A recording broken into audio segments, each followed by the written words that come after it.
What's up everyone, welcome back. My name is Oscar, and today's video I'm going to be talking about Kariakoo, and a lot of things. Will be actually answering most of your questions about Kariakoo. So you'll be forgiving me first for the video quality, because I wonder like why so much things that I wonder why do people get concerned on being recorded, unless you're recording them without knowing, just like what I did. That's when they're going to accept. But if they are actually aware of that, it's kind of getting to their concern, which I'm okay. And that's why some things, and I'm really sorry. So without wasting a lot of time, let me get started with this video. So I'm going to be classifying this whole video into 10 compartments, like 10 classifications. I want to tell you the whole thing, then instead of like just watching the whole video, if you want to just know the single part of it, you can just skip. So in the first part, you're going to do like how to get there. Then I want to tell you about the safety. This the second thing. The third thing, how to allocate things. The fourth thing, things to know before going there. And the fifth thing, the parking. The sixth, why you should shop there. The seventh, the disadvantages. And the eighth is what is it famous for. And the ninth is the apartments. And the 10th is the conclusion and my thoughts about it. So that's what I'm going to be talking about. So in case if you think that your question was not answered within this video, just let me know down in the comment section and I will figure out how to answer it. I've seen someone has asked me some previous question. I remember that on the other video, so I'm working on it. So just don't think that I didn't answer your question. I'm going to be answering your question too. So if I don't answer it here, maybe I'll answer it in a community tab. So please be sure to subscribe, so as I'll be filling some of the questions that necessarily don't have to be spoken in the video, or I don't have to record something. I think I'll be answering them using the community tab. So be sure to subscribe and check the community tab for that. So without getting getting started, let's start with how to get there. Now, depending on the location that you are from, you can literally use the Mwendokasi, as you have seen the Mwendokasi, that the BRT bus from where you are from. Is from, for example, you're from Busy, or if you're from Kimara, you can use that. Now, for those who are actually at Masaki, because I think most of the foreigners tend to end up and stay at Masaki for some reasons, because it's kind of near the beach and it's near the tourist locations. So I think you have to get an Uber or a Bolt. Currently, we are only using Bolt. We are not using Uber for the cars. So if you didn't know that, and by the way, I'm going to be doing another video for the apps that you should have or must have in coming to Tanzania. I think they're going to be the basic app to let you move from one point to another, because there are a lot of advancement I've been through. So if you have been watching the videos that are previously on, like 2 years ago and 3 years ago, they'll be not updated. There's so many things missing, and that's why I'll be making that video, and that's how you should be getting there. Probably, if you ask me, I think the best option to use rather than Uber does consume a lot of money, but if you use Bolt is it's really cheap compared to Uber. And it's really cheap because the difference in prices, they make a difference.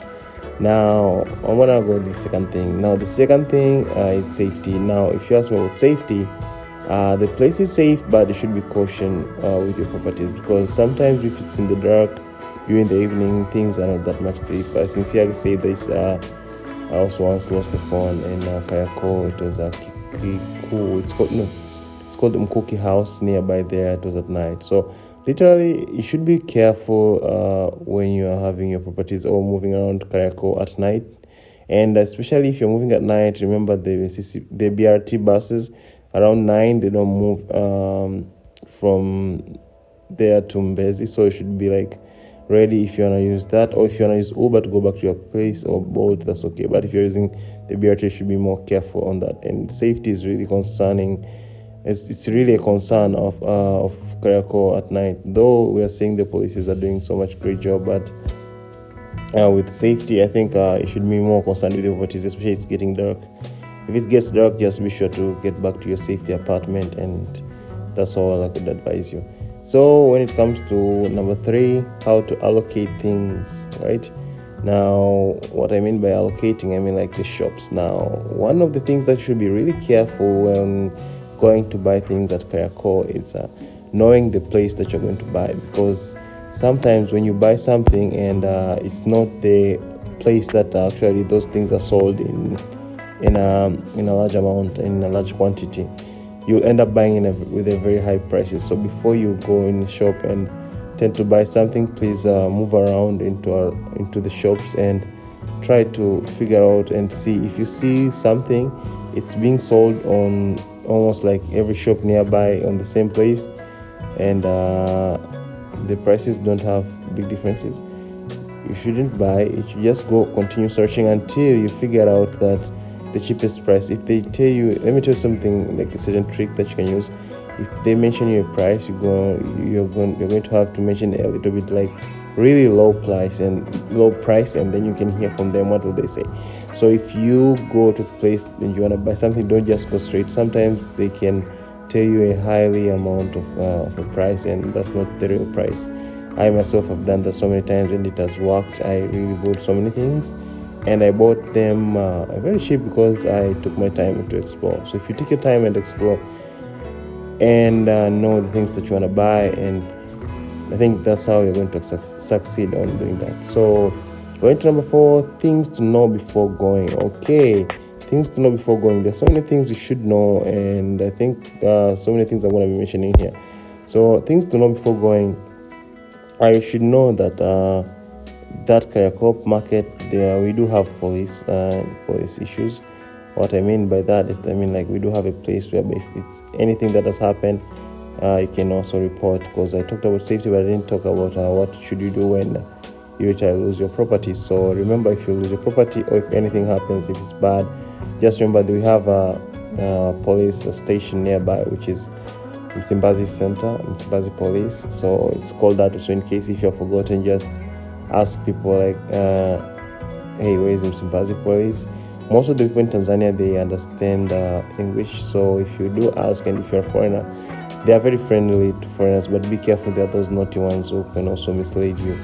So the other thing you should know, you shouldn't go straight forward to someone and ask the question. First, remember to greet them, because in Kariakoo there is this kind of trend. If you go somewhere and then you don't greet them, you just go and ask them your question, they will not answer you, and they will mislead you for sure. That has several times happened to me, and I learned that, and so now I tend to greet and I request for my information. So you should be aware of that too. Now the other thing is parking. For those guys who are actually coming with private cars in Kariakoo, please be aware, because sometimes your car will get stuck and they will what should I call it?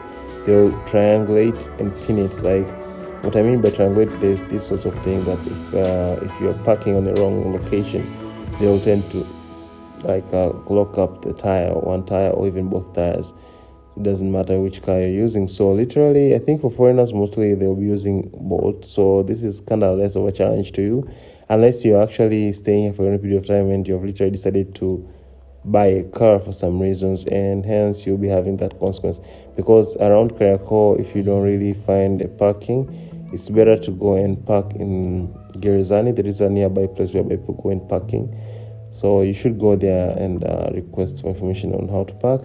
Though it's kind of huge and large, you have to rotate on the other side until Buguruni. If you haven't known that, you should be just there and ask, and they'll show you. It's a straightforward thing. So parking is also another concern. You should be really aware of that, and don't get messed up, because you're going to be charged for a large amount of money too. Especially if you're a foreigner, it tends to increase in price because of the fact that you're a foreigner. So why should you shop there? Now, if you ask me why should you shop there, actually, if you want to shop something in a very low amount of price, I think Kariakoo is the only option. If you go to other places you've heard of, maybe for example Buguruni or other places, they will be low, but literally they'll be more low in Kariakoo.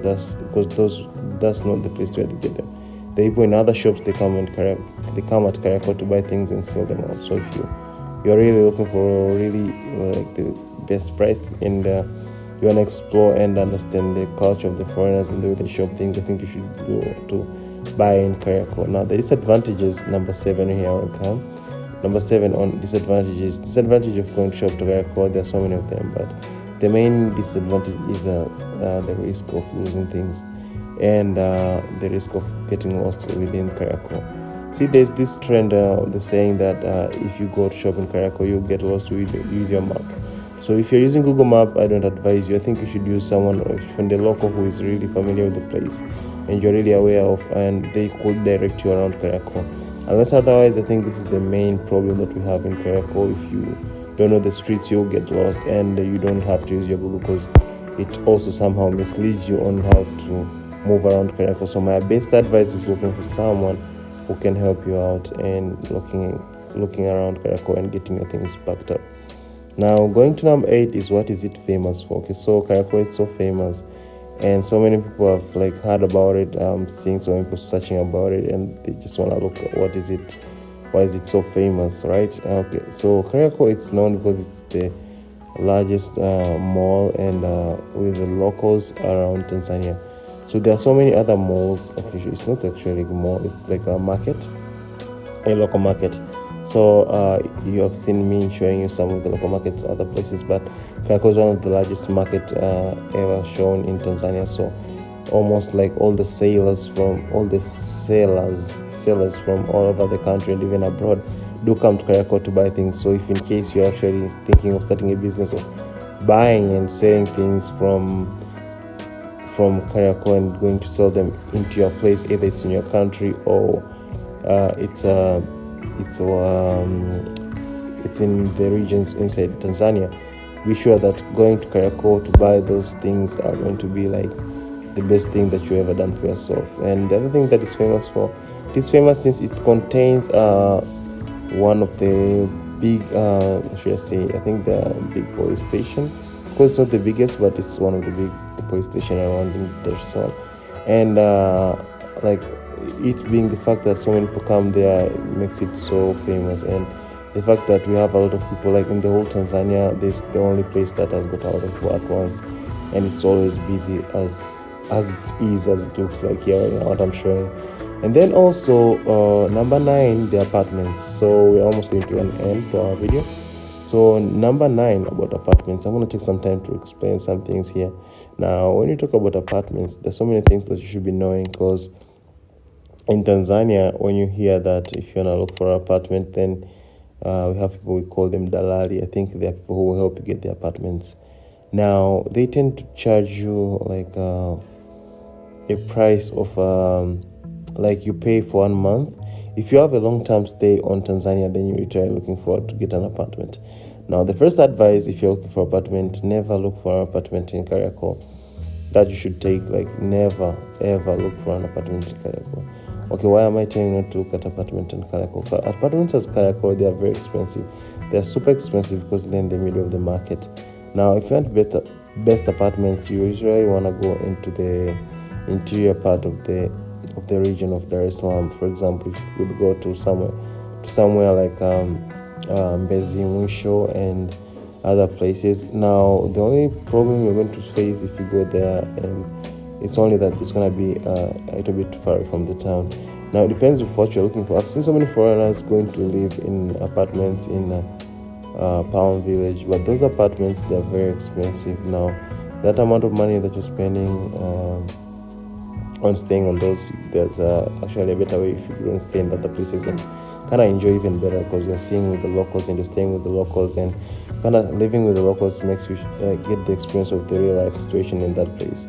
So if you are planning to visit Tanzania, you should not go to get an apartment. Of course, the apartments, they are a little bit near the town, but at the same time, you're paying so much expensivity. And why am I advising you on paying less? Because I think if you spend more on staying rather than rotating and enjoying your time, I think it's going to be like less of an adventure rather than spending money. Because here in my channel, I help you out on how to be able to spend less money and enjoy more. So the other last thing is my conclusion and my thoughts about Kariakoo.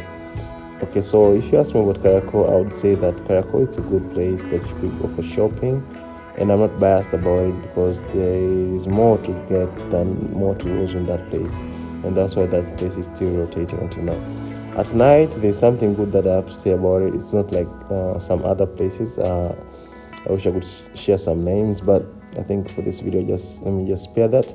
There's some places that you literally find a lot of street people and begging. A lot of people are begging. Just now in Kariakoo, you find less of that. Now in Kariakoo, in Kariakoo, most of the people are very busy.